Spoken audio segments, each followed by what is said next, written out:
The laugh came without warning. It wasn't loud enough to cause a scene at first, but it carried something sharp in it, something that didn't belong in a restaurant where people paid to feel important and undisturbed. A few heads turned. Someone paused mid-sentence. The soft background music suddenly felt too quiet. The man laughed again. This time, louder. He sat comfortably in his chair, one arm resting over the back, fingers decorated with an expensive ring that caught the light every time he moved. His suit was flawless, the kind tailored by someone who never asked for the price. His confidence filled the space around him effortlessly. Across from him, at a table just close enough to be noticed but far enough to be ignored, sat a boy. The boy did not look up.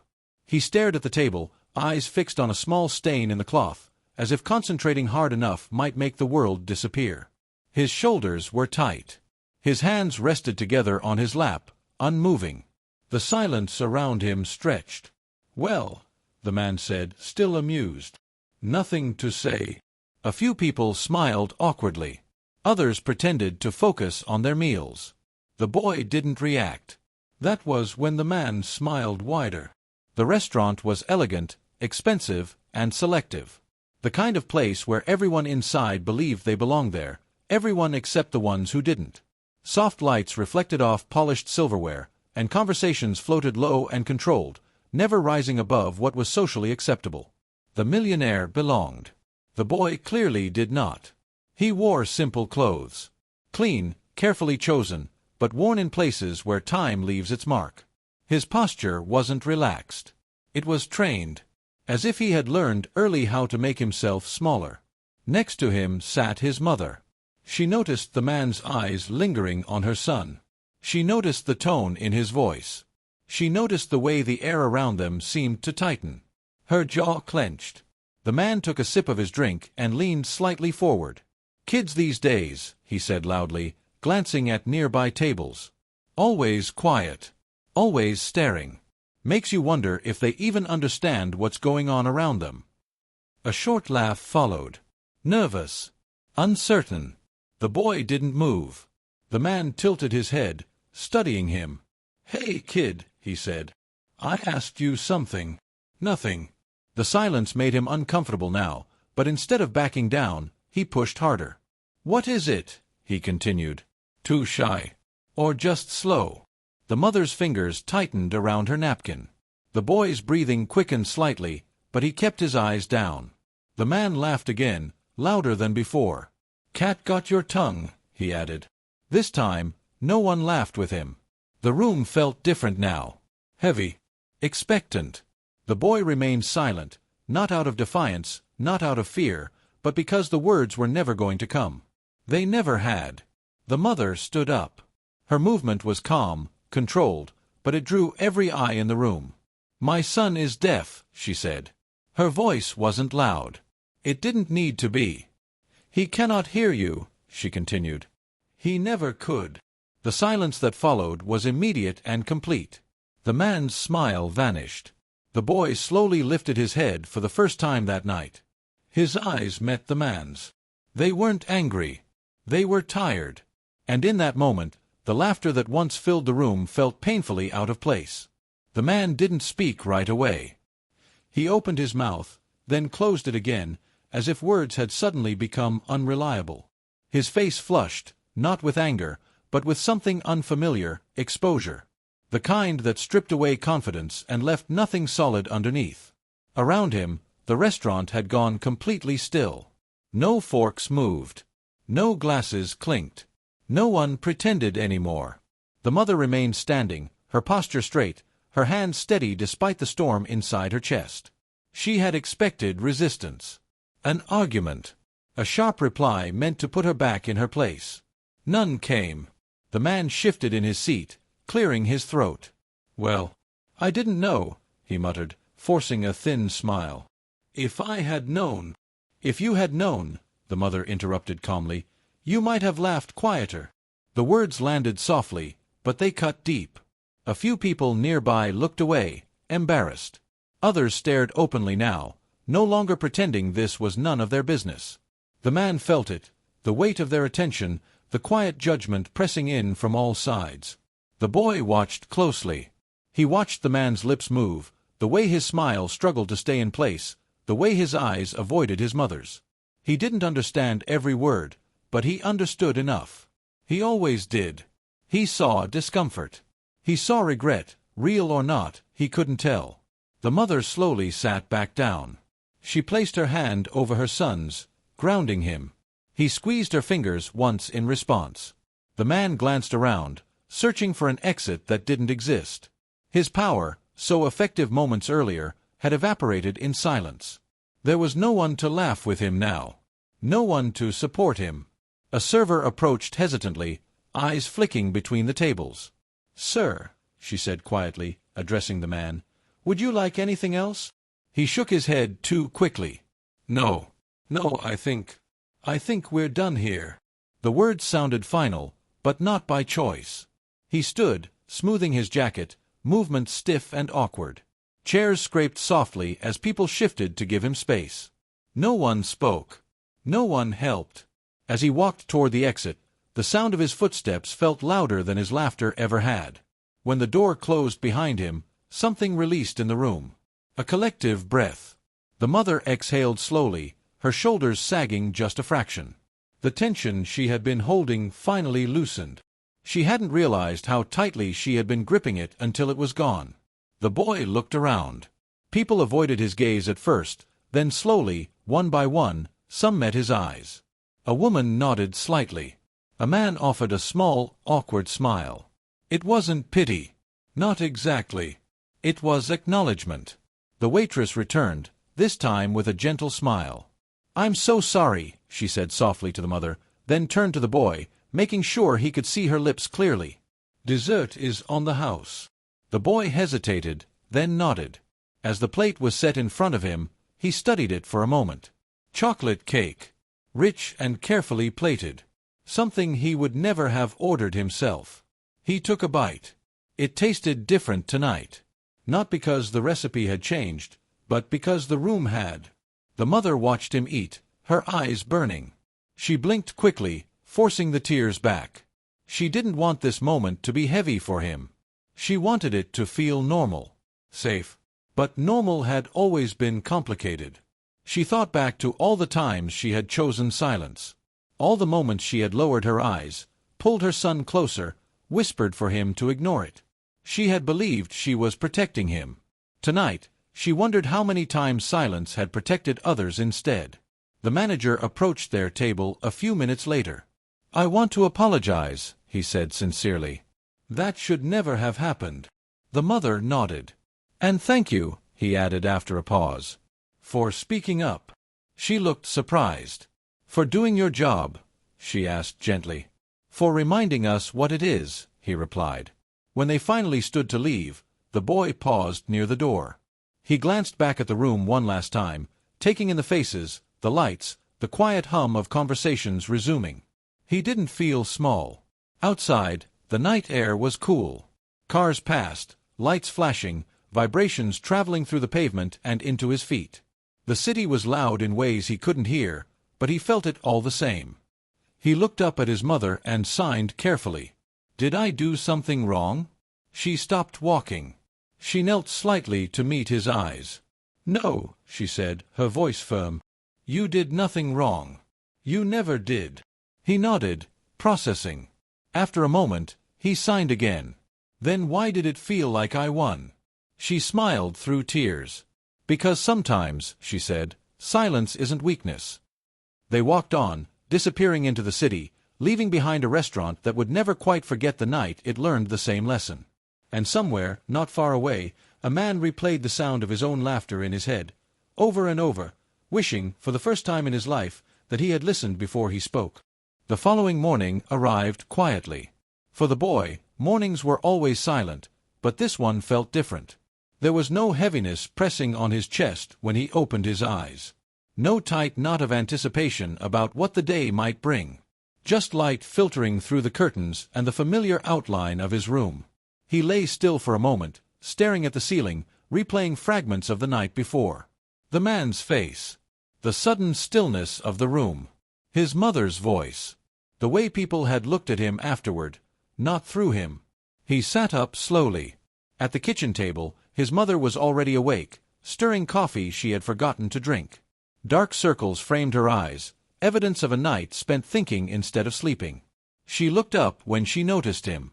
"Good morning," she said softly, making sure he could read her lips. He nodded and signed back, "Good morning." They sat together in silence, the comfortable kind. The kind that didn't ask anything of either of them. After a moment, he signed again. "Are you tired?" She smiled faintly. "A little." He watched her for a second, then signed something that surprised her. "You were brave." Her breath caught. "I didn't feel brave," she admitted. "I felt scared." He considered that, then nodded. "So was I," he signed. They shared a quiet smile. Later that day, the boy went to school. The hallways buzzed with movement, lockers slamming, voices overlapping in chaotic rhythms he felt rather than heard. He navigated it all with practiced ease, eyes always scanning, reading lips, watching expressions. In class, something unexpected happened. A boy 2 rows over turned toward him, hesitated, then tapped his shoulder lightly. "Hey," he said, facing him clearly. "Can you help me with this?" The boy blinked, surprised. He nodded. As they worked together, the other boy made an effort to speak slowly, to keep eye contact. It wasn't perfect, but it was effort. That alone felt new. Across the city, the millionaire stared at his phone, rereading an email he had already opened 3 times. A complaint. Not public. Not viral. Just a quiet message from the restaurant's management explaining that his behavior had violated their standards and that future reservations would require prior approval. It wasn't a ban.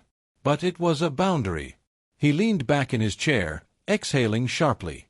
For years, people had bent around him, smoothed things over, looked the other way. This was the first time someone had drawn a line and refused to erase it. And it bothered him far more than he expected. That evening, he attended a small gathering at a colleague's home. Laughter flowed easily. Conversations overlapped. Someone made a joke at another person's expense, waiting for the usual approval. The millionaire felt it, the familiar urge to laugh first, loudest. He didn't. The room noticed. The joke died quietly, awkwardly, without applause. Later, alone in the bathroom, he stared at himself in the mirror. The reflection felt unfamiliar. Not because it had changed, but because he was finally paying attention. Back at home, the boy practiced his homework at the kitchen table. His mother moved around quietly, occasionally glancing his way. She paused, watching him concentrate. "You know," she said gently, "what happened at the restaurant. It doesn't mean people will always understand." He looked up and signed. "I know." She swallowed. "But it means you don't have to disappear." He nodded slowly. That night, as he lay in bed, he thought about the way the man's laughter had stopped. How quickly power had vanished when it was no longer supported by noise. He closed his eyes. For the first time in a long while, he wasn't afraid of the quiet. Days passed. Then weeks. The memory of the restaurant didn't fade, it settled. It became something solid, something both the boy and his mother carried with them. Not as pain, but as proof. Proof that silence could hold its ground. Proof that sometimes the loudest change begins without a sound. And somewhere in the city, a man with too much money and a growing sense of discomfort continued to learn a lesson he had once mocked. Slowly, painfully, and in the quiet moments he could no longer ignore. Because silence, once understood, has a way of following you. And it doesn't let go easily. The season changed without anyone announcing it. Leaves began to fall, temperatures dropped, and the city adjusted itself in subtle ways. Jackets appeared. Steps quickened. People spoke a little faster, as if trying to outrun the cold. For the boy, these changes were felt more than seen. Through the chill in the air, the vibration of heavier traffic, the way light faded earlier each day. Life moved on. But the silence from that night continued to ripple outward, touching lives in ways no one could have predicted. At school, the boy's teachers began to change small things. Not because of a policy, not because of training, but because awareness had quietly settled in. A math teacher paused before turning to the board. A history teacher waited an extra second to make sure everyone was watching before speaking. None of them made a speech about inclusion. They just adjusted. The boy noticed. He always did. One afternoon, during lunch, a group of students waved him over. It wasn't dramatic. No big smiles, no exaggerated friendliness. Just a simple invitation. He hesitated. Old habits told him to stay where he was, to avoid the risk of misunderstanding, to remain safe in the familiar space of being alone. But something stronger pushed back. He walked over and sat down. The conversation wasn't perfect. Sometimes people forgot to face him. Sometimes he missed words. But no one laughed. No one rolled their eyes. And when he asked them to repeat something, they did. That night, when he told his mother, she listened quietly, then hugged him. She didn't say, "I told you so." She didn't say, "This is because of what happened." She just held him. Across town, the millionaire attended a charity gala. It was the kind of event he would have once dominated.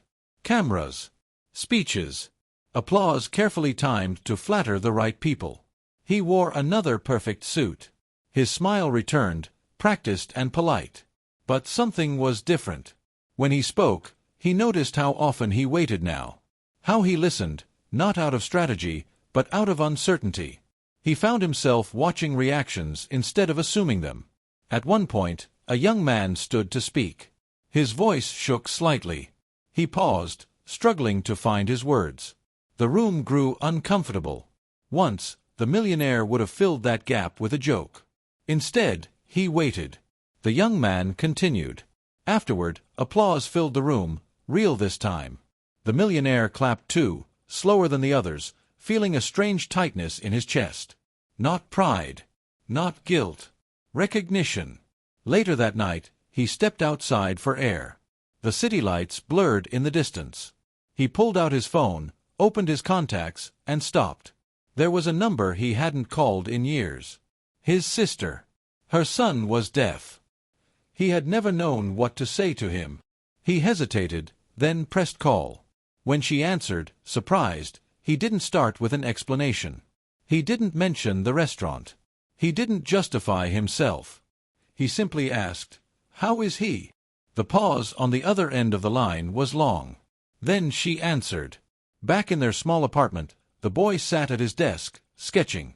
Drawing had always been his escape. A place where sound never mattered. Where silence was just part of the process. He drew a restaurant. Not detailed. Just shapes. Tables. Lights. People. At the center, he drew a boy sitting quietly. Around him, others listened. He studied the image for a moment, then added something small. A space. Not empty. Just open. He closed the sketchbook. Weeks later, they passed the same restaurant again. The boy slowed. His mother noticed. "Do you want to go in?" she asked gently. He thought about it, then shook his head. "Not today," he signed. They kept walking. He didn't need to prove anything. That night had already done its work. Because silence, once reclaimed, doesn't need to announce itself. It changes people quietly. It teaches without demanding attention. It stays. And long after the laughter fades, it is the silence, the kind that finally listens, that remains. Time has a way of softening sharp edges. Winter came fully this time, not hesitating, not asking permission. The city slowed beneath gray skies and early sunsets. Windows fogged. Streets grew quieter. For many, the silence felt heavy. For the boy, it felt familiar. One afternoon, the school announced a presentation day. Students would stand in front of the class and talk about something meaningful to them. The word talk made his stomach tighten. He sat at his desk, fingers still, eyes lowered. His teacher noticed. After class, she approached him carefully, kneeling so they were eye level. "You don't have to speak," she said, articulating clearly. "You can present however you want." He looked up, surprised. That night, at home, he worked longer than usual. He didn't tell his mother what he was preparing. He only asked for extra paper and stayed up sketching, erasing, starting again. Presentation day arrived. One by one, students went to the front. Some joked. Some rushed. Some forgot what they wanted to say. The room filled with uneven confidence and nervous laughter. Then it was his turn. He stood. The room grew uncertain, then quiet. He didn't face the class right away. Instead, he placed his drawings on the board, simple illustrations, arranged in sequence. A restaurant. A table. A man laughing. A boy looking down. Then he turned. He signed. Slowly. Clearly. The teacher translated. This is how silence feels when people laugh at you. No one moved. He continued signing. This is how silence feels when no one stops it. Another drawing. The room frozen. Faces turned serious. Then the final image. People listening. This, the teacher spoke softly, is how silence feels when it changes things. No applause followed. Something better did. Understanding. After class, students approached him, not all at once, not dramatically. Just a few at a time. One asked how to sign thank you. Another asked about his drawings. Someone simply smiled and held eye contact a little longer than usual. That night, his mother cried quietly in the kitchen. Across the city, the millionaire sat in his office long after everyone else had gone home. The building hummed faintly, a sound so low it was almost silence. On his desk lay a proposal. A small one. Funding for accessibility training in restaurants. Not a headline. Not a gala. Just a quiet initiative. Practical. Unimpressive to most. He stared at it. Then he signed. Not because of guilt. Because he finally understood what power sounded like when it stopped shouting. Months later, spring returned. The boy and his mother walked past the restaurant again. This time, there was a small sign on the door. We are committed to respect. Please be mindful of all guests. It wasn't perfect, but it was something. They exchanged a glance. He didn't smile. He didn't need to, because the silence that once tried to erase him had failed. And in its place, a new kind of quiet had formed, one that listened, one that waited, one that allowed space for everyone to exist without fear. Some stories end with loud redemption, with speeches, with applause. This one didn't. It ended the same way it began, in silence. But this time, the silence meant something. Years later, the boy would struggle to remember the exact sound of that restaurant. Not the clinking of plates or the scrape of chairs. Those details were never his to keep. What stayed with him was something else. The feeling of the space. The weight of eyes. The sudden absence of cruelty when laughter stopped. That memory followed him into adulthood. He grew taller, broader, more confident in the way he occupied rooms. Silence no longer wrapped around him like a warning. It moved with him, steady and calm, like a language he had mastered. He studied visual design. People often asked why. He never answered with a story. He simply smiled and signed, because images listen. His mother grew older too, her hair streaked with gray, her steps slower but lighter somehow. She watched her son navigate the world with a quiet pride she never tried to display. Pride didn't need witnesses. One afternoon, he invited her to lunch. A restaurant. Not the same one. This one was bright, open, warm. The staff greeted him directly, making eye contact, waiting for his response instead of rushing past it. A small detail to most people. Everything to him. They sat by the window. His mother noticed something and smiled. "You chose this place on purpose," she said. He nodded. "I wanted you to see it," he signed. She looked around, then back at him. "I see it," she whispered. Across the city, a man with less arrogance and more lines on his face stood in front of a modest audience. No cameras. No spotlight. Just a few restaurant owners, managers, and staff members gathered in a quiet room. He spoke plainly. About respect. About pauses. About how power often reveals itself not in what we say, but in what we allow. He never told the full story. He didn't mention a boy. Or a laugh. Or the moment his certainty cracked. Some lessons aren't meant to be displayed. They are meant to be carried. After lunch, the boy and his mother walked slowly down the street. The city hummed around them, full of noise that no longer threatened him. He stopped for a moment, watching people pass. Children laughing. Strangers talking. A couple arguing softly, then holding hands. Life, loud and imperfect. He turned to his mother and signed one last thing. Silence didn't disappear. She watched his hands carefully. It learned how to listen. She squeezed his arm, and they kept walking. Because the world didn't change all at once. It never does. But sometimes, in one room, at one table, when laughter dies and no one rushes to replace it, everything begins. The story did not end there. It never truly does. The boy, now a man, found that people began to seek him out without quite knowing why. Restaurants asked him to review their spaces. Schools invited him to speak, not with a microphone, but with his hands, his drawings, his presence. He never raised his voice. He never needed to. In rooms full of talking, he taught people how to pause.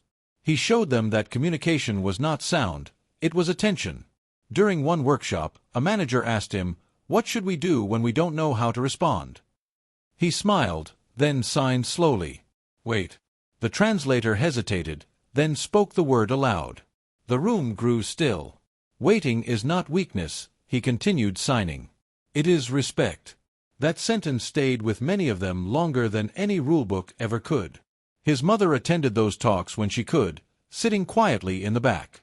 She watched strangers learn what she had learned years ago, that love often speaks in restraint, not volume. That protection does not always look like confrontation. Sometimes, it looks like standing firm and letting silence do its work. One evening, after an event, a young boy approached him. Deaf. Nervous. Eyes low, shoulders tight. The man knelt so they were eye level. The boy signed quickly, clumsily. People laugh. The man nodded. Yes, he signed back. The boy swallowed. Does it stop? The man considered the question carefully. Then he answered. No. The boy's face fell. The man gently continued. But you stopped disappearing. The boy stared at him, processing. And when you stop disappearing, the man signed, the world has to adjust. Years earlier, a laugh had tried to erase him. It failed. Elsewhere, an aging man sat alone in a quiet restaurant, watching a family communicate with their hands across a table. No one stared. No one rushed them. The space held them gently. He did not smile. He did not frown. He simply watched. And for the first time in his life, he understood something simple and devastating. True power was never loud. Cruelty always was. The restaurant lights dimmed slightly as evening settled in. Conversations softened. Plates were cleared. Chairs slid back. Silence returned. Not the kind that wounds. Not the kind that isolates. The kind that listens. The kind that makes room. The kind that stays. And somewhere, in that quiet, a story continued.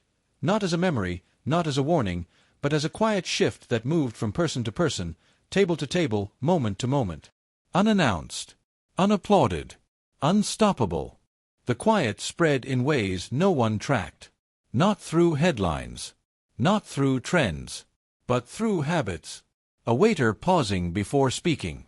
A manager lowering their voice instead of raising it. A stranger choosing to look, really look, before reacting. Small things. Invisible things. The man, once a boy, never claimed credit. He never said this started because of me. Stories like that didn't belong to one person. They belonged to the space between people, to the moment when someone chose restraint over impulse. One afternoon, he returned to the city of his childhood for a conference. Between sessions, he walked alone, letting memory guide his steps without forcing them. And then he saw it. The restaurant. The same one. Renovated.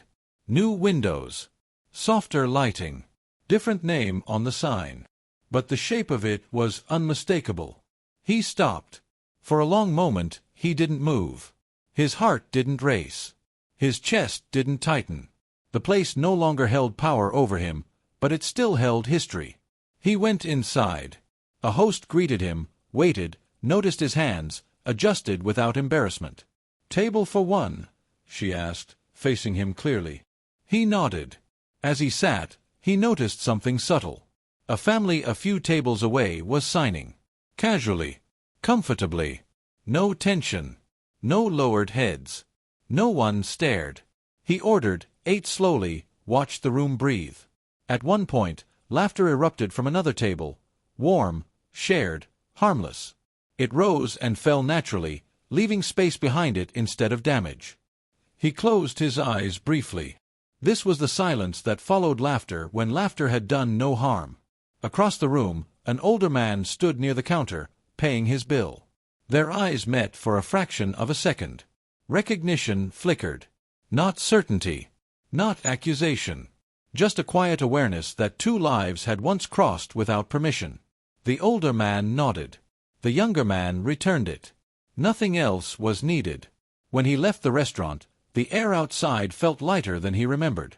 He walked until the streets blurred into familiarity and unfamiliarity at once.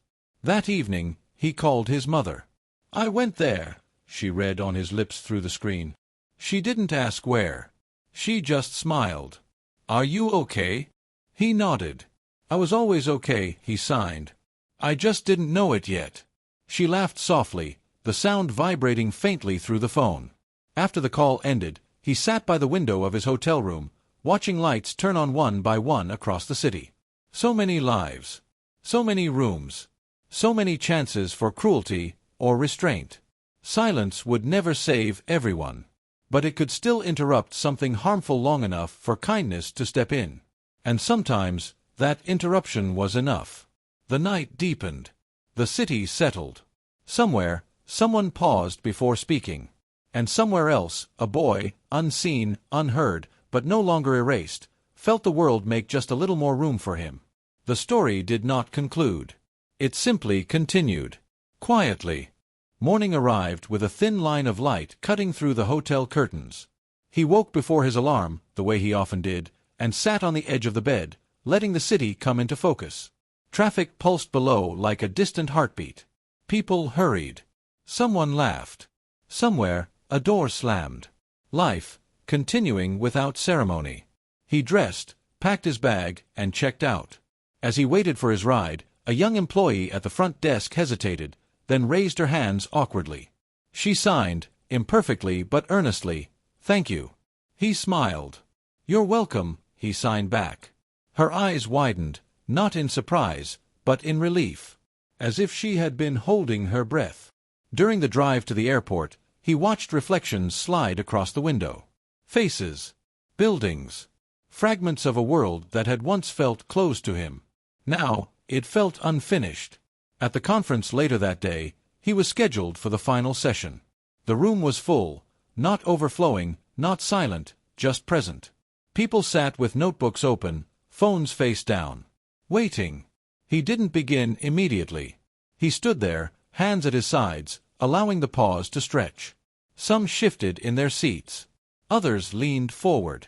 Then he signed. The interpreter followed.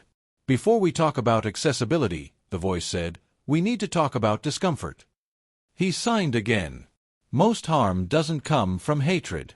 It comes from impatience. A murmur moved through the room. "When we rush to fill silence," the interpreter continued, "we often fill it with cruelty. Or jokes. Or assumptions." He lifted his hands again. "But silence," he signed, "is not empty.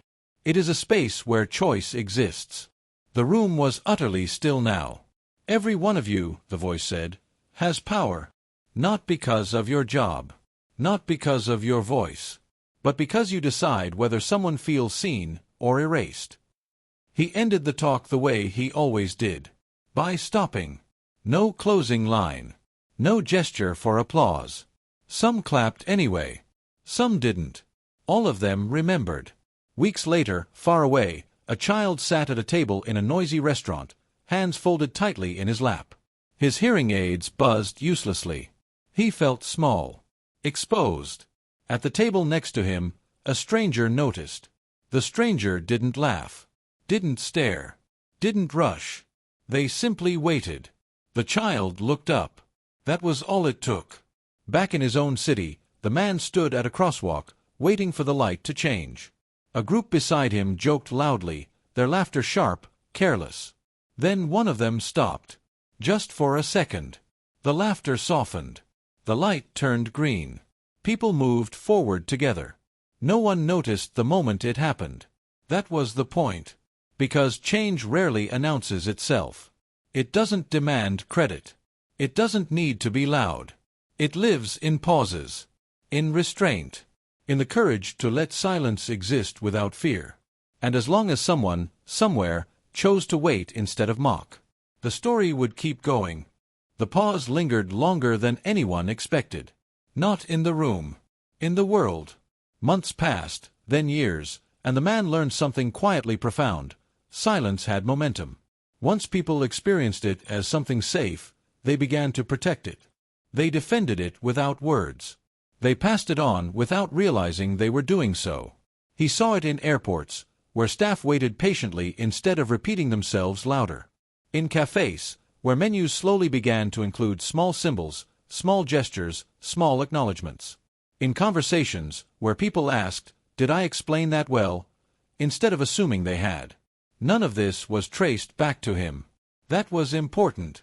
One afternoon, he received a letter. Not an email. Not a message. A letter, handwritten, careful. It was from a teacher. She wrote about a student who never spoke in class. A student who hid behind his desk, who flinched when laughter broke out. One day, during a group discussion, the room had grown tense and awkward. No one knew what to say. So they waited. The boy lifted his head. And for the first time, he shared something. The teacher ended the letter with a simple sentence. "We didn't fix him. We just stopped rushing past him." The man folded the letter and placed it in a drawer he kept for things that mattered. That evening, he visited his mother. They sat on the balcony as the sun dipped low, painting the sky in quiet colors. She poured tea. He watched her hands tremble slightly as she passed him the cup. Time had been kind to them, but it had still been time. She looked at him and signed slowly, deliberately. "Do you ever wish that night had never happened?" He thought for a long moment. Then he answered, "No." She waited. "I wish it hadn't hurt," he continued. "But I don't wish it away." She nodded, understanding immediately. Because some pain doesn't break you. It reshapes you. Later, as he walked home alone, he passed a restaurant filled with noise and warmth. Through the window, he saw a child signing animatedly to her parents, her hands flying, her face alive. Across from her, her father laughed, not loudly, not cruelly, but with her, following her rhythm, waiting for her to finish before responding. No one else noticed. The man stopped walking. He stood there longer than necessary, watching something ordinary that would have once felt impossible. This was what change looked like when it succeeded. Invisible. Uncelebrated. Real. He continued down the street as night settled in. Somewhere, someone was choosing to pause. Somewhere, someone was being heard without sound. Somewhere, laughter was learning its limits. And somewhere in the quiet spaces between words, the world was still adjusting, slowly, imperfectly, but undeniably. The silence had not ended the story. It had taught it how to continue. The adjustment never finished. That was the truth he came to accept. For every room that learned to wait, there was another that still rushed. For every moment of awareness, there was still carelessness. Progress did not move in a straight line. It wavered, paused, stumbled, then moved again. And that was okay. One evening, he was invited to a small community dinner. No stage. No interpreter planned. Just a shared table and unfamiliar faces. When he arrived, conversations faltered for a second, the way they always did when people weren't sure how to begin. He raised his hands gently and smiled. The tension eased. They adjusted chairs so everyone could see each other. Phones were put away. Someone lit a candle at the center of the table, not for romance, but for focus. They ate slowly. People took turns speaking. Others waited. No one dominated the space. The silence between sentences wasn't awkward, it was respectful, almost intentional. Halfway through the meal, a woman admitted something quietly. "I never realized how afraid I was of silence," she said. "I always thought it meant something was wrong." He signed his response, and someone at the table translated. "Silence only feels wrong," the voice said, "when we don't trust each other." The table fell quiet again. This time, no one tried to fix it. When the dinner ended, people lingered. No one rushed to leave. Goodbyes were slow, thoughtful, unforced. As he walked home, the night felt wide open. The city breathed around him, alive with sound he did not hear but understood through movement, light, and rhythm. He thought of the boy he once was, head lowered, shoulders tight, shrinking to survive. He wished he could reach back through time and sign just one thing. You don't have to disappear. But perhaps that message had already traveled forward on its own. Because somewhere, right now, another child sat at another table. Another laugh hung in the air, sharp and careless. And somewhere else, someone chose not to join it. They paused. They looked. They waited. And in that waiting, a different future quietly took shape, not perfect, not loud, but human. The story did not resolve. It expanded. And as long as there were people willing to let silence exist without fear, it would keep expanding, moment by moment, table by table, life by life. The expansion carried on, gently, almost unnoticed. One day, while traveling for work, he found himself seated on a train beside a woman and her young daughter. The child was restless, tapping the window, humming softly, asking questions that spilled over one another. The mother responded at first, then grew teary. At one point, the child asked something and received no reply. Silence. The child turned away, shoulders drooping. He noted. He caught the mother's eye and smiled, then raised his hand slowly, signing a simple question to the child. What? The mother hesitated, then followed his hands. They talked, not over each other, not hurriedly, but one thought at a time. The rhythm changed. The train continued forward, but something inside that small SP. When they arrived at their stop, the mother. I forget sometimes, she said quietly. I rush her because the whirl. We all FH, that's why reminders matter. Later that night, alone in his hotel room, he thought about how little it had taken. No speech. No explanation. Just a pause and an invitation. That was the secret no one talked about. Kindness didn't require talent. Respect didn't require training. Only attention did. Weeks later, he received another message, this time from a restaurant owner he had never met. The message was brief, almost shy. We changed how we train our staff. We tell them, if you don't know what to do, wait. He read the sentence twice. Then once more. The phrase echoed with a familiar weight. If you don't know what to do, wait. It wasn't a rule. It wasn't a command. It was permission. Permission to not rush. Permission to not perform. Permission to let another person arrive in their own time. Years from now, no one would trace these moments back to a single night, a single laugh, a single table. The origin would blur, then disappear completely. And that was fine. Because the goal had never been recognition. It had been room. Room for difference. Room for patience. Room for silence that did not harm. On a quiet evening, he stood by his window once more, watching the city settle. Lights blinked on and off. Conversations drifted. Somewhere, laughter rose, and somewhere else, it softened before it could wound. He rested his hands in his lap. The story continued, not as a lesson, not as a warning, but as a habit forming slowly in the world. A habit of waiting. A habit of listening. A habit of choosing restraint when cruelty would have been easier. And as long as that habit survived, even in small, fragile ways, the silence would keep doing what it had learned to do. Not erase, but protect. The habit grew roots. Not deep enough to be unbreakable, but deep enough to resist being swept away by noise. One evening, during a heavy rain, he ducked into a small cafe to wait it out. The place was crowded, steam fogging the windows, voices overlapping in hurried impatience.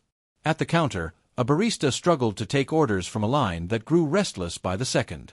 Then a problem. A customer at the front tried to explain something complicated.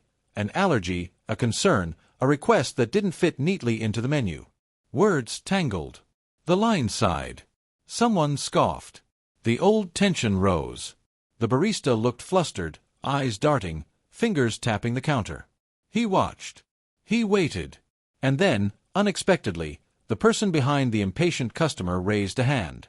"It's okay," they said. "Take your time." The line quieted.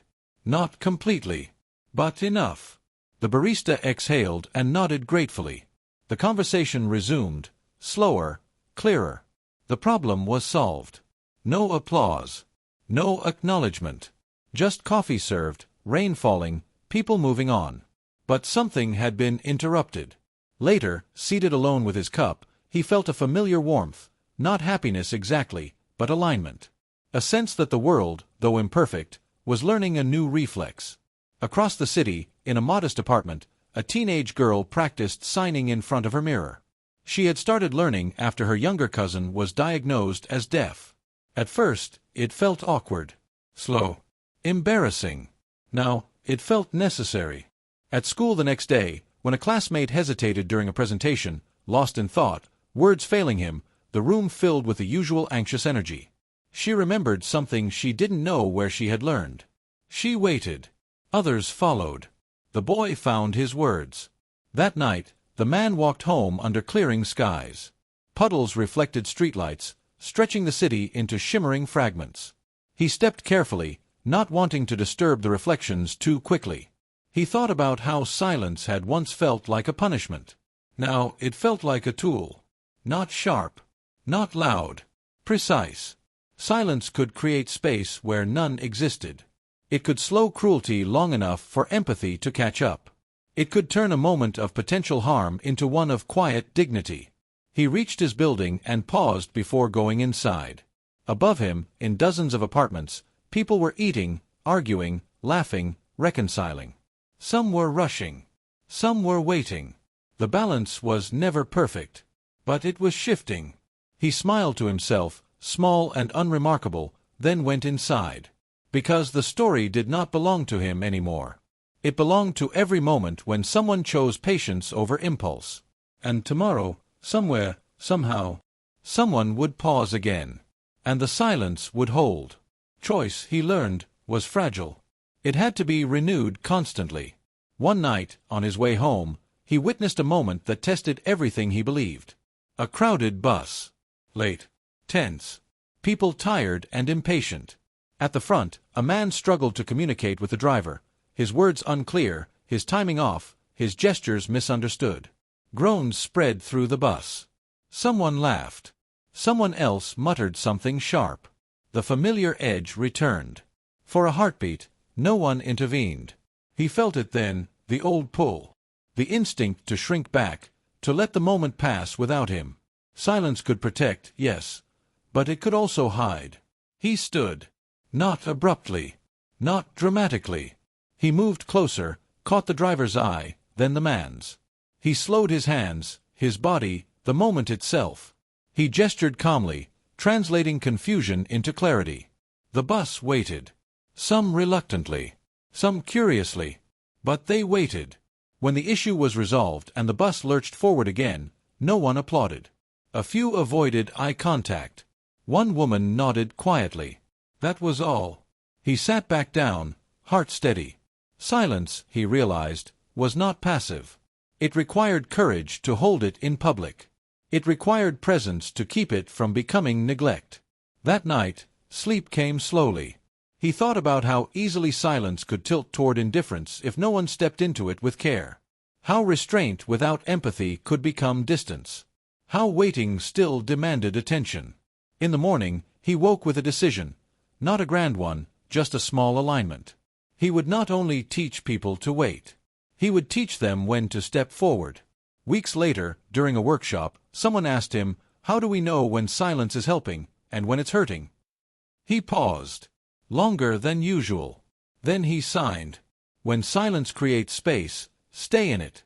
When silence erases someone, break it. The interpreter's voice wavered slightly as she spoke the words. The room absorbed them. That sentence traveled far. Quoted. Rephrased. Remembered imperfectly.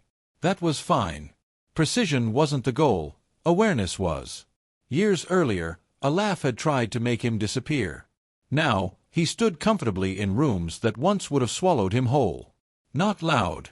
Not dominant. Present. And somewhere, in another crowded place, another moment teetered on the edge between cruelty and care. Someone noticed. Someone waited. Someone stepped forward. The balance held. The story continued, not because it had to, but because people kept choosing to carry it. Quietly. Deliberately. Together. The carrying became collective. He began to notice it most in places where no one expected anything meaningful to happen. Elevators, checkout lines, waiting rooms. Spaces designed for impatience. Spaces where people usually disappeared into their phones or their own thoughts. One afternoon, in a hospital corridor washed in pale light, he watched a nurse kneel in front of an elderly man who was struggling to explain himself. The nurse didn't rush. Didn't finish his sentences. Didn't look over his shoulder for the next task. She waited. The man's hands shook. His words came slowly. But they came. The nurse nodded, understanding at last, and gently helped him stand. No one clapped. No one even looked twice. Yet something in that corridor felt lighter as the nurse walked away. He sat there for a while, reflecting on how much effort it took to not hurry someone. How restraint, in a world addicted to speed, was a quiet act of defiance. Later that week, he met with a group of young designers. Talented. Sharp. Restless. They wanted to change the world quickly, efficiently, visibly. They asked him, "How do we make people care?" He didn't answer right away. Then he signed. "You don't make people care," the interpreter said. "You remove the barriers that stop them from caring." The room went still. He explained how noise, constant, demanding noise, exhausted empathy. How people became cruel not because they lacked kindness, but because they were overwhelmed. Design, the interpreter continued, following his hands, is also about what you leave out. That idea stayed with them. Months later, one of those designers sent him a message. They had redesigned a public service kiosk. Fewer words. Clearer visuals. More space. Less urgency. Complaints had dropped. Not to zero. But enough. On a quiet evening, he walked past a playground. Children ran, shouted, collided, argued, reconciled, all in rapid succession. On a bench nearby, a child sat apart, watching. Another child approached. They didn't speak. They sat together. That was all. He smiled, then kept walking. The city lights flickered on, one by one, like a constellation forming without instruction. Somewhere, laughter rose and settled without harm. Somewhere else, silence opened a door instead of closing one. He no longer wondered if the world would ever fully understand. It didn't need to. It only needed to keep learning, slowly, imperfectly, honestly, how to leave room for those who once had none. And so the story moved forward, not in chapters or endings, but in moments small enough to be missed by anyone not paying attention. Moments where someone chose to wait. Moments where someone chose to step in. Moments where silence stopped being empty and became a bridge. The bridge held. And people kept crossing it. The bridge didn't look like a bridge. That was why it worked. No signs pointed to it. No one stopped to admire its structure.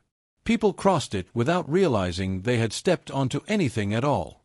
One evening, during a community meeting held in a small library room, a disagreement surfaced. Voices rose.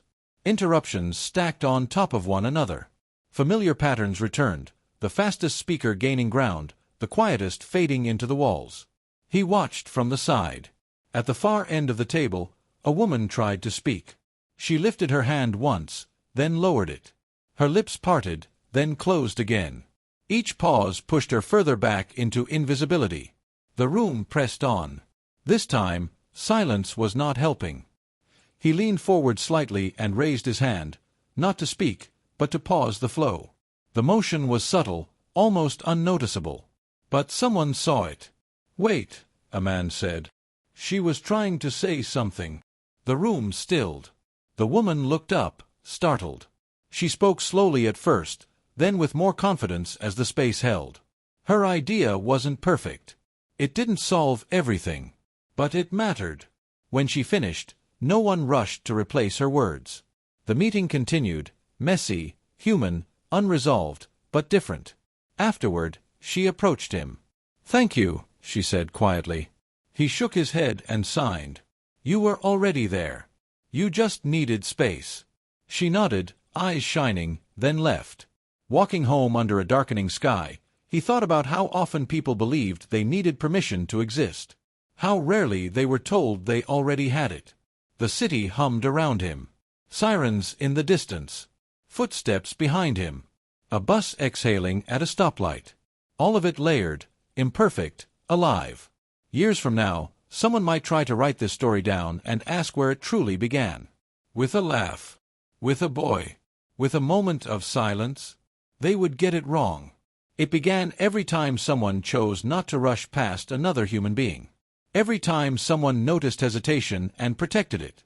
Every time someone broke silence not to dominate, but to include. He reached his door and paused, hand on the handle. Inside, the quiet waited for him, not lonely, not heavy. Honest. He stepped in. And somewhere else, at another table, in another room, in another fragile moment. Someone paused. Someone waited. Someone stepped forward. The bridge held again. And the story went on. The holding did not weaken with repetition. If anything, it grew more precise. He began to notice how quickly moments revealed their nature, how some silences invited growth, while others warned of harm. The difference was subtle, but once learned, impossible to ignore. Silence that nurtured felt open, breathable. Silence that erased felt tight, closing, heavy with avoidance. He trusted that instinct now. At a public forum months later, a speaker stumbled over their words while explaining a lived experience most of the audience had never faced. A few people shifted in their seats. One chuckle slipped out, nervous and misplaced. The familiar danger appeared. He didn't intervene immediately. He watched. The speaker paused, steadying themselves. The room waited, just long enough. The chuckle died on its own, exposed by the stillness that followed it. No correction was needed. The silence had already done the work. The speaker continued. Afterward, someone in the audience whispered to a friend, "I almost laughed." "I don't know why." The friend replied, "Yeah. I'm glad you didn't." That was it. No lecture. No shame. Just awareness catching up in real time. Later that evening, he walked along a river path, the water reflecting broken pieces of moonlight. He thought about how often people feared being corrected publicly, when what they truly feared was being seen in their unexamined moments. Silence, when held with care, offered a rare gift, the chance to notice oneself without being attacked. At home, he received a message from a former student, now a teacher herself. "I tried what you said," she wrote. "I stopped filling every pause. It was uncomfortable. But my students started speaking more. Especially the ones who never did before." He smiled. Not because he was right, but because the pattern held. Across town, in a crowded kitchen, a family argued about something small that felt large in the moment. Voices overlapped. Frustration sharpened. Then the youngest child covered their ears. The room froze. No one had planned to stop. They just did. Someone knelt. Someone apologized. Someone waited. The argument softened into something manageable. That night, as he prepared for sleep, he reflected on the truth he had once struggled to accept. The world would always be loud. But it didn't have to be careless. Silence would never replace sound. It wasn't meant to. It existed to remind sound of its responsibility. He turned off the light and lay still, listening, not with ears, but with attention, to the rhythm of his own breathing, to the quiet hum of the building, to the space where nothing demanded anything of him. Tomorrow would bring new rooms, new moments, new chances to rush, or to wait. And somewhere, someone would laugh without harm. Someone would pause without fear. Someone would speak because space had been made. The story would continue, not because it was finished being told, but because it had become something people lived. Quietly. Together. The living of it became ordinary. And that was the quiet victory. He no longer measured progress by moments that felt profound. He measured it by how rarely he noticed the need to intervene. By how often the world corrected itself before harm could land. One afternoon, he sat in a crowded food court, watching streams of people move with practiced urgency. At a nearby table, a young server froze, tray trembling slightly as a customer spoke too fast, too sharp. The server blinked, overwhelmed. Before he could even shift in his seat, another customer leaned back and said, "Hey, it's okay. Take your time." The server's shoulders dropped. The moment passed. He felt something loosen inside his chest. Not relief, exactly, but trust. Trust that what once required effort now lived in others. Later that week, he was invited to observe a training session at a small restaurant. Not to speak. Just to watch. He stood near the back as a manager addressed the staff. "If a guest seems uncomfortable," the manager said, "don't rush to fix it. First, pause." The word hung there. Look at them. Not the problem. The person. The staff nodded. Some scribbled notes. Others simply absorbed it. No one mentioned him. Good. That night, he walked home under a sky heavy with clouds, the air thick with the promise of rain. He thought about how long it had taken for silence to stop feeling like punishment and start feeling like permission. He thought about the boy he once was, how he had learned to disappear to survive. How shrinking had felt safer than existing fully. He no longer shrank. And because he no longer did, others had learned they didn't have to either. Rain began to fall, soft at first, then steady. He didn't rush for cover. He let it soak into his jacket, his hair, his skin.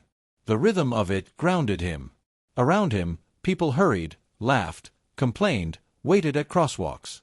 Ordinary lives, intersecting for seconds at a time. At a stoplight, a man grew impatient and started to honk. Then stopped. Lowered his hand. Exhaled. No one noticed. Except him. The light changed. Cars moved forward. The city continued breathing. When he reached his apartment, he paused at the door, feeling the quiet waiting inside. Not empty. Not demanding. Just present. He stepped in. Tomorrow, there would be new rooms. New tensions. New chances to forget. And still, somewhere, someone would pause instead of mocking. Someone would wait instead of rushing. Someone would step forward instead of looking away. Not because they remembered a story, but because the habit had taken hold. And habits, once rooted, have a way of outlasting the moment that gave them life. The roots deepened in places no one thought to look. In a small office, during a hiring interview, a candidate took longer to answer a question. The interviewer felt the urge to jump in, to rephrase, to rescue the silence. Instead, they waited. The candidate gathered themselves and spoke with clarity that would have been lost if rushed. In a classroom, a student raised their hand, lowered it, then raised it again. The teacher noticed and paused the discussion. The student's voice trembled, but it was heard. In a family kitchen, a disagreement slowed. Someone said, "Hold on," not to interrupt, but to make room. None of these moments made the news. They didn't need to. He felt it most when he stopped feeling responsible for it. When he could walk through the day without scanning for danger, without bracing for the next laugh that might cut. Silence had become a shared responsibility, not a burden he carried alone. One evening, he received a message from a young man he had met years earlier at a workshop. Back then, the man had barely looked up, had signed with hesitation, had stayed near the exit as if ready to vanish. The message was brief. "I spoke today." That was all. He stared at the screen for a long moment, then replied, "I'm glad you had space." A few minutes later, another message arrived. "I helped make it."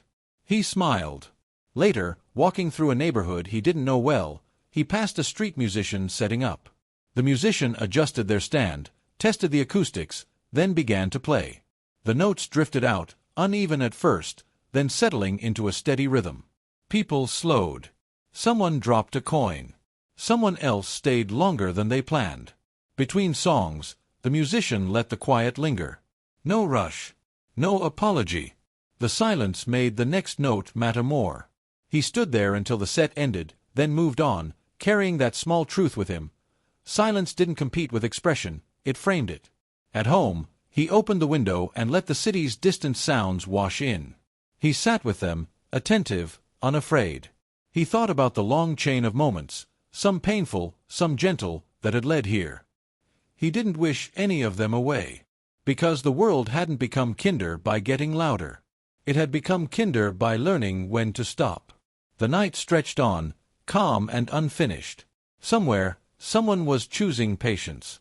Somewhere else, someone was finding the courage to speak. And in the spaces between, the quiet held, steady, intentional, alive. The story kept moving. Not toward an ending. Toward a way of being that, once learned, refused to disappear. The refusal became gentle, but firm. Not resistance in the dramatic sense, no protests, no raised voices, but a quiet unwillingness to return to the old reflexes. People still failed. They still rushed. Still laughed at the wrong moments. But now, more often than not, something intervened before damage settled in. A pause. A glance. A breath. He noticed it one evening at a crowded dinner party. Conversations overlapped, voices competed, stories tried to outshine one another. At the far end of the table, a guest sat quietly, smiling politely, saying little. Someone finally noticed. "Hey," they said, turning their chair. "We've been talking over you all night.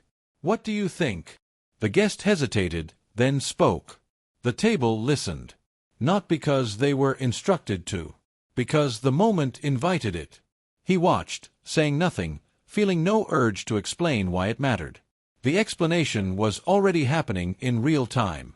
Later that night, walking home beneath a sky blurred with city light, he reflected on how much energy the world once spent avoiding silence. How people filled it with noise out of fear. Fear of awkwardness, fear of vulnerability, fear of seeing themselves too clearly. Now, silence felt less like a mirror and more like a window. It let people see each other. At home, he found an old notebook tucked away in a drawer. Early sketches. Early thoughts. Pages where the weight of being unseen pressed heavy between the lines. He flipped through them slowly, recognizing the person he had been without feeling trapped by him. He added a single new page. No date. No explanation. Just one sentence. "Silence didn't save me. People did, when they learned how to use it." He closed the notebook and set it aside. Outside, the city continued its imperfect rhythm. Somewhere, a child was being rushed. Somewhere else, someone was choosing not to rush them. Somewhere, laughter landed softly instead of sharply. The balance shifted back and forth, as it always would. But it no longer felt hopeless. Because silence had stopped being a void people feared falling into. It had become something they could stand on. And as long as that was true, even briefly, even inconsistently, the story would keep unfolding in ordinary rooms, around ordinary tables, between ordinary people who, for a moment, chose to wait. The quiet held, and life moved forward with it. The standing became natural. He no longer thought of silence as something fragile. It wasn't glass. It didn't shatter at the first wrong sound. It was closer to water, able to move, to give way, to hold weight when needed. One afternoon, he visited a school unannounced, invited quietly by a teacher who had once attended one of his talks. He wasn't there to speak, just to observe. In a classroom, students worked in small groups. Laughter broke out at one table, harmless at first, then sharper. A boy at the edge stiffened, his smile fading. The old pattern hovered, familiar and dangerous. Before an adult intervened, one of the students spoke up. "Hey," she said, not loudly. "Let him finish." The laughter stopped. The boy looked up, surprised, then continued explaining his idea. His voice was shaky, but it held. The group leaned in, listening. The teacher didn't step in. She didn't need to. Later, she found him in the hallway. "They didn't even realize what they did," she said softly. "They just adjusted." He nodded. "That's when it lasts," he signed. That evening, he walked through a park where the air smelled of grass and fading sunlight. A couple argued quietly on a bench, then fell into silence. Not an angry one. A thinking one. After a moment, one reached for the other's hand. Silence, again, choosing care. He sat on a bench and watched shadows stretch long across the ground. He thought about how the world would never be free of cruelty. There would always be laughter meant to wound. Always impatience looking for an outlet. But now there was something else, too. A pause that people trusted. A quiet they didn't fear. A space where someone could exist without performing. That was enough. He stood and continued walking as the sky darkened. Lights flickered on in windows. Lives unfolded behind glass, messy, loud, tender, unresolved. Somewhere, someone would be hurt tomorrow. And somewhere else, someone would notice in time. Not because they were heroes. Not because they were taught a rule. But because they had learned a habit. The habit of waiting. The habit of looking. The habit of letting silence do its work before filling it. The story did not close. It breathed. And as long as people kept breathing with it, slowly, deliberately, the quiet would remain not as an absence, but as a shared understanding. No one needs to disappear. For the world to keep moving. The understanding settled deeper, becoming something people carried without naming. He felt it one morning in a bakery line. The smell of bread filled the air, warm and grounding. A woman at the counter struggled to explain what she wanted, her words tangled by nerves. The clerk leaned forward, listening, not interrupting, not finishing her sentences. Behind them, the line waited.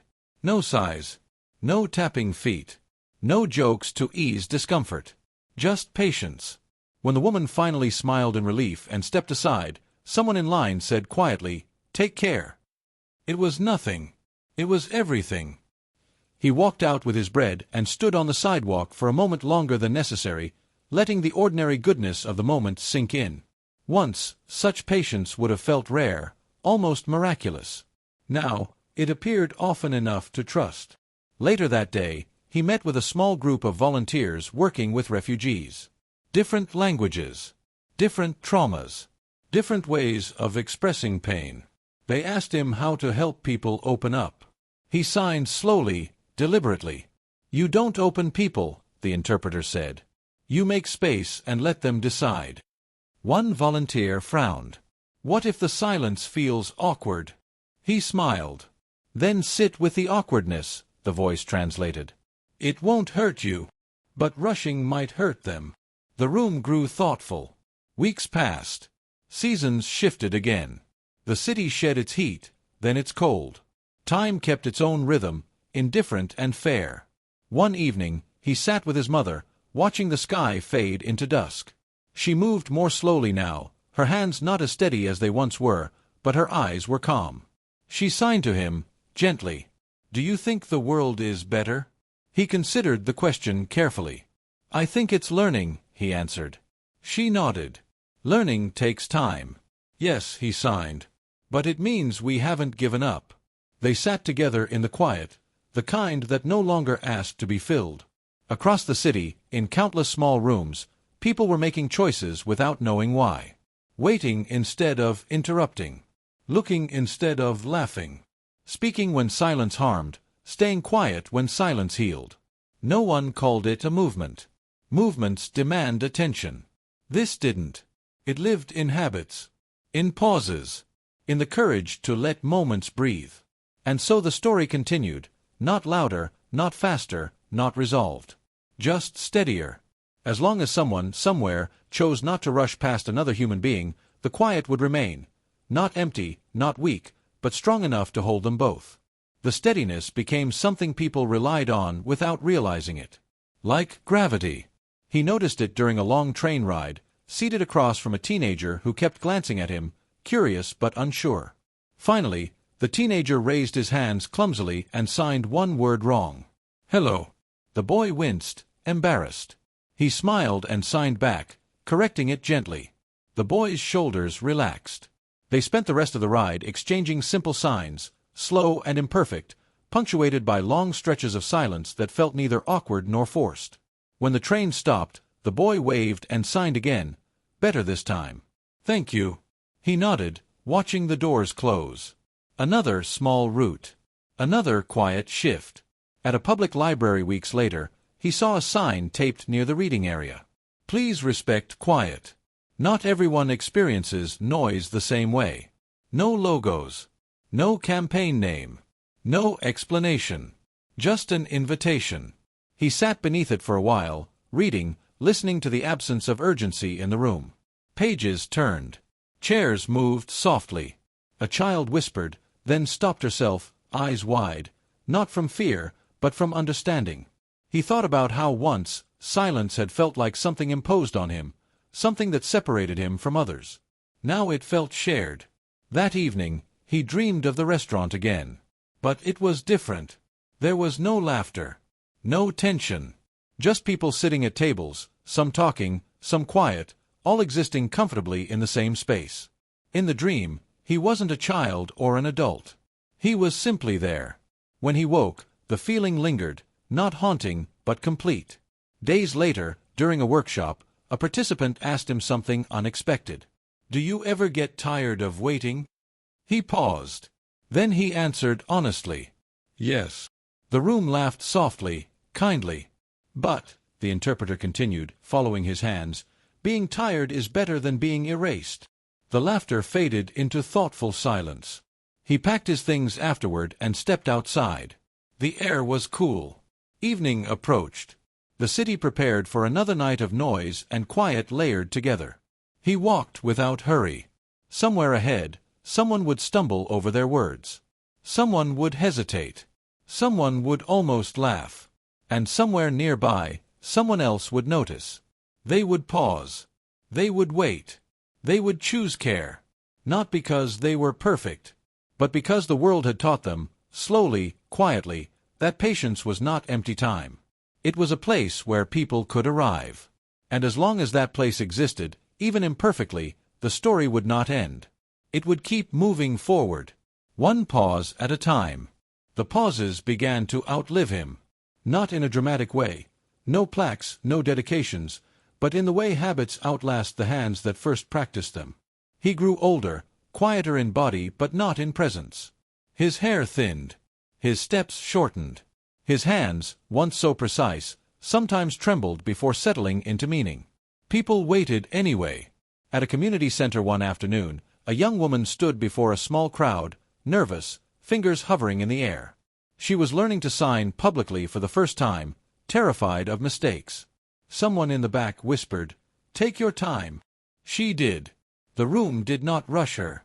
He sat among them, unnoticed, and felt something loosen inside his chest. Not pride. Relief.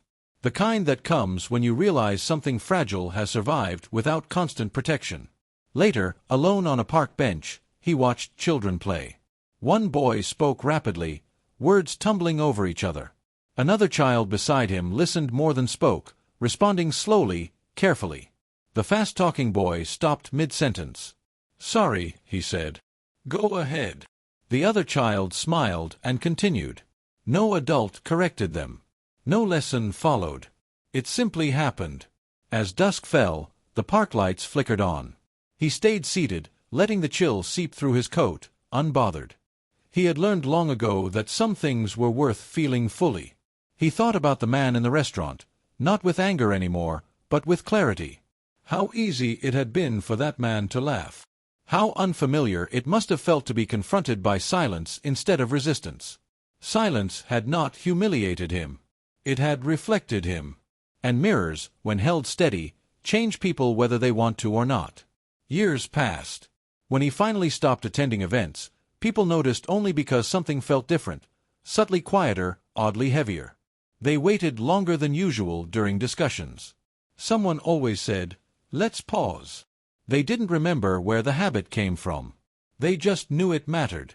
On his last evening, he sat by a window, city lights blinking like distant thoughts. His mother's notebook lay nearby, now filled with many hands writing. Stories, notes, drawings. Proof that space, once given, invites others in. He closed his eyes without fear. Silence met him there, not empty, not cold. Full. The next morning, life continued as it always does. Trains ran late. People spoke too quickly.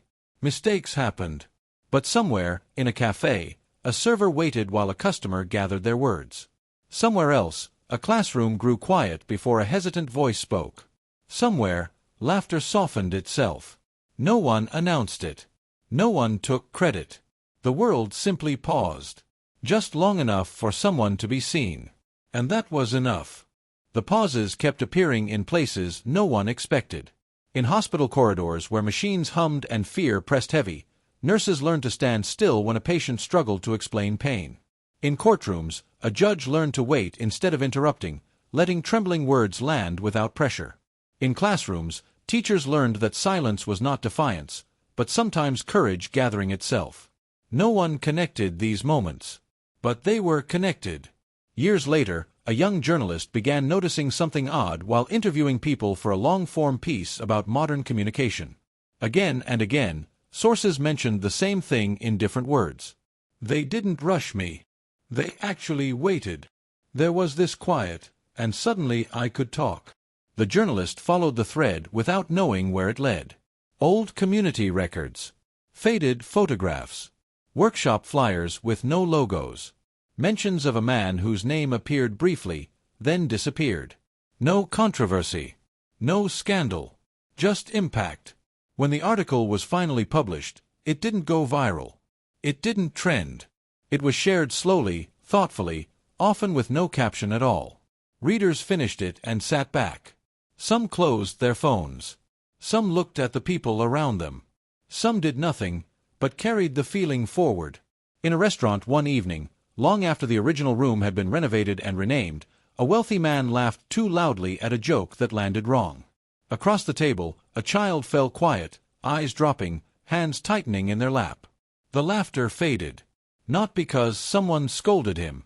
Because the table went still. The man noticed.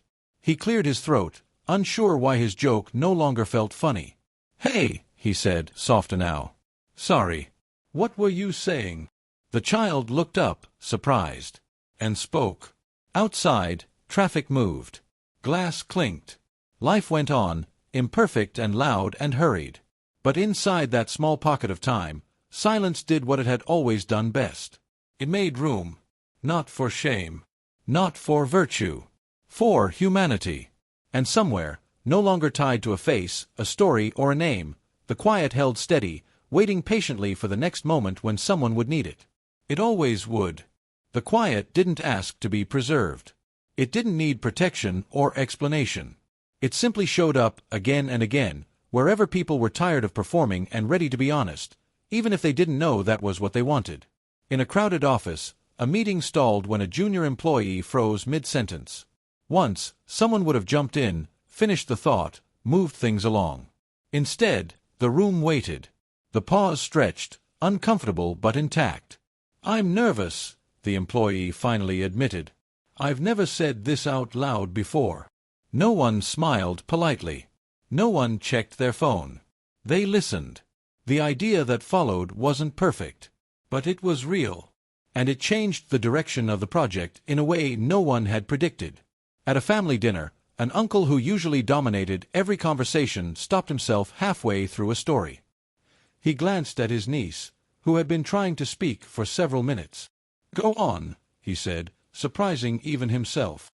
She did. Later, he couldn't explain why he'd stopped. He only knew it felt right. Across the world, moments like these multiplied quietly, not enough to make headlines, but enough to alter trajectories.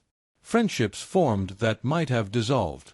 Conflicts softened before becoming wounds. People felt, for brief stretches, less invisible. Silence didn't solve everything. People still mocked, still rushed, still laughed when they shouldn't. But now there was friction. A hesitation before cruelty. A pause before dismissal. And sometimes that was all it took. In a small town far from the city, a teacher wrote a single word on the board at the start of each day. Wait. No explanation followed. Students didn't ask.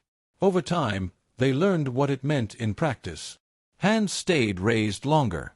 Interruptions faded. Stories unfolded fully. Years later, some of those students wouldn't remember the teacher's name. But they would remember the feeling of being allowed to finish a thought. That feeling followed them into adulthood, into relationships, workplaces, and rooms where someone always seemed on the edge of disappearing. And when that moment came, when a voice wavered, when laughter leaned toward cruelty, when impatience threatened to take over, something small but steady intervened. A breath. A pause. A choice. Silence, no longer empty, stepped in once more. Not as an ending, but as a beginning that didn't need to announce itself to matter. And so the beginning kept repeating itself. Not in the same places, not with the same people, but with the same fragile courage. The courage to stop. To notice. To resist the instinct to fill every gap with noise. In a late-night call center, a tired operator listened as a caller struggled through grief, words breaking apart under their own weight. The operator didn't follow the script. Didn't rush to reassure. Didn't interrupt with solutions. They stayed quiet. On the other end of the line, the caller exhaled for the first time in minutes. Then spoke again, steadier now. After the call ended, the operator sat back, unsure why their chest felt heavy and light at the same time. They marked the call as complete and moved on, carrying something unnamed with them. In a courtroom waiting area, a man rehearsed an apology he wasn't sure he deserved to give. When the moment came, his voice cracked and failed him. He expected impatience, judgment, someone to move things along. Instead, the room waited. He swallowed, found his breath, and finished. The apology didn't erase what he'd done. But it landed. And that mattered more than perfection ever could. Years stacked upon years. Technology accelerated. Conversations shortened. Attention fractured. And still, beneath it all, the pauses survived. They slipped through cracks in the noise. They lived between notifications. They appeared when someone chose to look up instead of scrolling, to listen instead of preparing their reply. No one taught this in full sentences. It was learned by watching, by feeling, by remembering what it was like to be rushed, and choosing differently.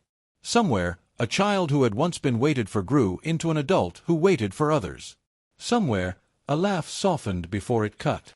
Somewhere, silence arrived just in time. The world never became gentle all at once. But it became gentler in moments. And those moments added up, not neatly, not evenly, but enough to leave a trace. Enough to remind people that being heard was not a luxury or a reward. It was a responsibility. So the story didn't close. It breathed. It paused. And in that pause, brief, imperfect, human, someone else found the space they needed to speak. That space kept traveling, carried by people who never realized they were carrying it. In a crowded subway car, two strangers argued over nothing. An accidental bump, a tired look taken the wrong way. Voices rose. Shoulders tightened. The familiar spiral began. Then one of them stopped. Not dramatically. Not apologetically. They simply went quiet. The silence didn't end the argument instantly, but it broke its momentum. The other person hesitated, words suddenly heavier than before. A few seconds passed. The train roared through a tunnel. "Long day," the other muttered. "Yeah," came the answer. Nothing else was said. When the doors opened, they stepped off in opposite directions, carrying less anger than they would have otherwise. No victory. No lesson spoken aloud. Just damage reduced. In a small apartment, a couple sat across from each other at a kitchen table, years of unspoken resentment hovering between them. One of them finally spoke, voice shaking, then stopped, afraid of saying too much or the wrong thing. The other didn't interrupt. Didn't defend. Didn't explain. They waited. What followed wasn't perfect honesty or instant healing. But it was enough truth to keep the door open one more day. And sometimes, that was the difference between ending and continuing. Silence began to feel less like absence and more like trust. Trust that the other person would arrive. Trust that meaning didn't need to be forced. Trust that listening was not weakness. In places where people had always competed to be heard, something subtle changed. The loudest voice still existed, but it no longer ruled unchallenged. It shared space with quieter ones, with slower ones, with voices that needed time to gather themselves. And when those voices finally spoke, they were different. Not polished. Not rehearsed. But true. No one could point to the moment this became possible. There was no first pause, no original silence anyone could claim. It had scattered itself too widely, embedded too deeply in ordinary life. Like kindness, it resisted ownership. And so it lived on, in elevators, in classrooms, in hospital rooms just before difficult news was delivered. It lived in the choice to wait 5 more seconds. To listen 1 sentence longer. To let someone finish. Not every silence helped. But the right ones did. They held people steady when words failed. They softened moments that might have hardened forever. And each time they appeared, unnoticed and uncelebrated, they proved the same quiet truth again. That sometimes, the most powerful thing a person can give another is not advice, not correction, not laughter, but room. Room, once given, had a way of changing what followed. In a small radio studio, a host interviewed people every morning, artists, workers, strangers passing through town. For years, the format was tight. Questions timed. Answers trimmed. Silence edited out. One morning, the host forgot to cue the next question. The guest, an older man with a rough voice, sat quietly, eyes fixed on the microphone. The seconds stretched. In the control room, a producer lifted a hand, ready to cut. The host didn't. The man inhaled. "There's something I've never said on air," he began. What followed wasn't sensational. It wasn't shocking. But it was honest in a way the show had never captured before. When the segment ended, the phone lines lit up, not with complaints, but with gratitude. "I felt like you were talking to me. Thank you for not rushing him. I stayed in my car just to listen." The host never changed the format officially. But silence stopped being the enemy. In a school hallway, a janitor watched students stream past every day, loud and careless. One afternoon, a girl lingered behind, struggling with a lock, frustration building toward tears. The janitor didn't joke. Didn't hurry her. They waited. When the door finally opened, the girl laughed, not out of embarrassment, but relief. "Thanks for not making it worse," she said. The janitor nodded, unsure what she meant, but aware that something had passed between them. Moments like these didn't fix the world, but they softened its edges. They turned collisions into near misses. They turned silence from punishment into permission. Even conflict learned to breathe. In a heated debate, someone stopped mid-argument and said, "Let me think for a second." The room held. What came next wasn't surrender, but clarity. Positions sharpened without becoming cruel. Disagreement remained, but dignity survived it.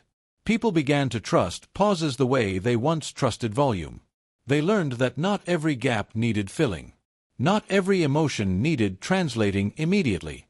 Not every response needed to be instant to be valid. And in those gaps, something unexpected grew. Respect. Not the loud kind. Not the demanded kind. The quiet kind that forms when people feel seen even before they speak. So the story continued, not forward, not backward, but outward. Spreading through ordinary days, carried by people who never set out to change anything at all. They only chose, again and again, to wait. And in waiting, they made space. And in that space, humanity kept finding its voice. Slowly, imperfectly, and finally, fully enough. That voice, once given room, began to recognize itself. In places where people had learned to speak quickly or not at all, something shifted inside them. They noticed the weight of their own words, how they felt when they were allowed to arrive fully instead of being pushed out half-formed. In a late-night diner, a waitress refilled coffee cups while two strangers talked across from each other. One of them started a sentence 3 times, stopping each time, searching for the right beginning. The other didn't rush him. Steam rose from the mugs. A spoon clinked softly. "I think I'm afraid," the man finally said. "And I don't usually admit that." The words landed gently, like they had been waiting for permission to exist. The conversation that followed wasn't dramatic, but it was real. When they left, both felt lighter without knowing why. Elsewhere, in a rehearsal room, a musician froze during a performance review. Notes scattered. Hands shook. The conductor lifted a hand, not to stop, but to wait. "Take your time." The silence in the room was thick, respectful. The musician closed their eyes, found their breath, and began again. This time, the music carried something it hadn't before. Not perfection. Presence. Silence started to feel like an ally. Not the silence of avoidance or neglect, but the kind that said, "I'm here. I'm not leaving. You can go on." People began to recognize the difference. They learned that some silences shut doors, while others held them open. That the right pause could turn fear into clarity, shame into honesty, anger into understanding. And when they failed, because they still did, They noticed sooner. The interruption came with a wince. The laugh cut short. The apology arrived faster. "I'm sorry," someone would say. "Go ahead." Those words mattered more than any grand gesture. Over time, the world didn't become quieter. It became more intentional. Noise still existed. Laughter still burst out where it didn't belong. Impatience still flared. But now, there was awareness, an understanding that every moment carried a choice. Rush or wait. Fill or hold. Take space or make it. And again, in small, unremarkable ways, people chose to make it. The story kept unfolding in those choices, never finished, never owned, never announced. It lived in the pause before a response, in the breath before a word, in the courage to let someone else exist fully in front of you. Silence stood there, not as an ending, not as an absence, but as an open door. And people, one by one, kept walking through it. Beyond that open door, nothing magical waited. No sudden harmony. No perfect understanding. Just people, still flawed, still hurried, still learning, standing in rooms where something felt different enough to notice. In an emergency room, a doctor paused before delivering difficult news. Not to soften the truth, but to honor it. The patient noticed the pause before the words and felt, strangely, respected. The silence said, "This matters." In a crowded online space where outrage usually traveled fastest, a comment thread slowed. Someone wrote, "I don't fully understand. Can you explain?" Others waited for the response instead of piling on. The explanation came. So did disagreement. But it stayed human. Silence even found its way into places built to reject it. In a talent audition, a performer froze. The timer ticked. Judges exchanged glances. One of them leaned forward and said, "You're allowed a moment." The performer nodded, eyes wet, then continued, not flawlessly, but honestly. They didn't win. But they walked out taller than they'd walked in. These moments didn't announce themselves as kindness. They felt like permission. Permission to be unfinished. Permission to be slow. Permission to exist without performance. And something else began to happen, subtle but unmistakable. People started offering silence proactively. They paused before responding to messages. They let conversations end without forcing closure. They stopped treating quiet as a problem to solve. In doing so, they discovered something unexpected. Silence didn't take away their voice. It sharpened it. When words finally came, they carried weight. When laughter arrived, it was shared, not sharp. When disagreement surfaced, it stood on understanding instead of dominance. The world still rewarded speed. Still praised volume. Still confused confidence with worth. But beneath that surface, another rhythm kept time. Slower. Steadier. Human. No one claimed it. No one controlled it. It survived because it didn't demand belief, only practice. And so the story continued the only way it ever could. Not with an ending. But with another pause. Another breath. Another moment where someone, somewhere, chose to wait. And in that waiting, allowed another person to be fully, unmistakably seen. That act of being seen began to change how people saw themselves. Not all at once. Not dramatically. But in the quiet spaces where self-doubt usually rushed in to fill the gaps. A young man sat in his car after a job interview, hands resting on the steering wheel, replaying every sentence he thought he'd said wrong. Inside the building, the interviewer sat at the same time, not speaking, rereading notes instead of moving on to the next candidate. Both were paused in different places, unknowingly connected by the same moment. When the call came days later, the interviewer said, "I appreciated how you took your time answering. It felt honest." The young man didn't know what to say at first. Then he did. "Thank you for letting me." In a house filled with years of tension, a family argument slowed unexpectedly. Voices rose. Then one person stopped mid-sentence. Not because they had run out of words, but because they had realized they didn't want to use them like weapons anymore. The silence was frightening. But it held. Someone else spoke, quieter than before. Another followed. The argument didn't disappear, but it transformed into something survivable. That night, Doors closed without slamming. Sleep came easier. Silence began to teach people restraint, not the kind imposed by fear, but the kind born of care. The understanding that every word carries consequence, and every pause carries possibility. In places where apologies once felt rare or humiliating, they became simpler. Let me rephrase that. I didn't mean it that way. I interrupted you, sorry. Small sentences. Powerful shifts. And somewhere along the way, people stopped mistaking silence for weakness. They began to recognize it as confidence without aggression, as attention without control, as strength that didn't need to prove itself. Children learned it fastest. They watched adults pause and mirrored it instinctively. They learned that being quiet didn't mean disappearing. That waiting didn't mean losing. That listening could be active, even brave.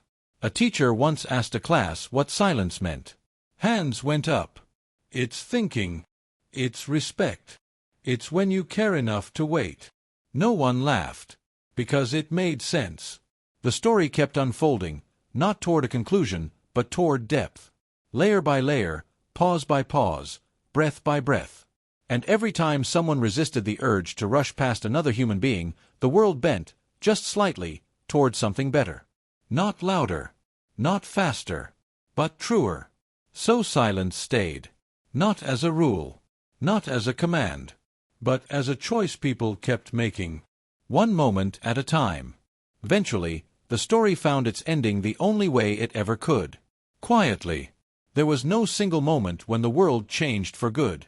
No final proof that silence had won, no guarantee that cruelty would not return. Life remained messy, loud, unfair, unfinished. But something essential had taken root. In the same restaurant where it all began, now renovated, brighter, filled with new faces, a family sat at a corner table. The father spoke too loudly, laughing at his own joke.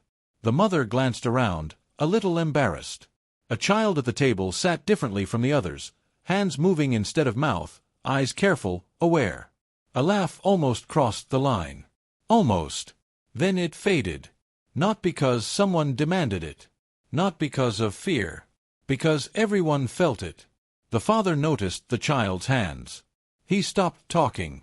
The table went quiet, not stiff, not awkward, but attentive. The child looked up, surprised by the sudden space, and began to speak. Time slowed, just enough. The words, spoken differently, carried differently, landed safely. When the child finished, there was no applause, no exaggerated praise. Just nods. Smiles. Respect. Conversation resumed, altered but intact. No one there knew the history. No one knew about the man who once laughed too loudly, or the boy who had taught the room how to listen without saying a word. They didn't need to. The lesson had outlived its origin. Outside, the city moved as it always did. Cars honked. People hurried. Someone laughed where they shouldn't have. Someone else stayed silent when they should have spoken. The balance continued to shift back and forth. But now, woven into ordinary life, there was awareness. A pause before judgment. A breath before cruelty. A silence that asked, "Who is this person in front of me?" And often that was enough. The story didn't end with silence replacing sound. It ended with silence finding its place. Not as emptiness. Not as punishment. But as presence. As long as people kept choosing, again and again, to wait instead of rush, to listen instead of mock, to make room instead of taking it, the silence would remain. Holding space. Holding meaning. Holding humanity. And the world, imperfect and unfinished, would keep moving forward. One quiet, compassionate pause at a time. Moral lesson. Silence is not weakness, nor the absence of a voice. It is a choice. Laughing, judging, and interrupting are easy and fast. Stopping, listening, and respecting take awareness. When we make space for others, especially those the world often ignores, we are not only showing kindness to them, but becoming more human ourselves. Sometimes, it isn't an answer that changes everything. It's the pause before it. Because those who learn to listen in silence never see others the same way again.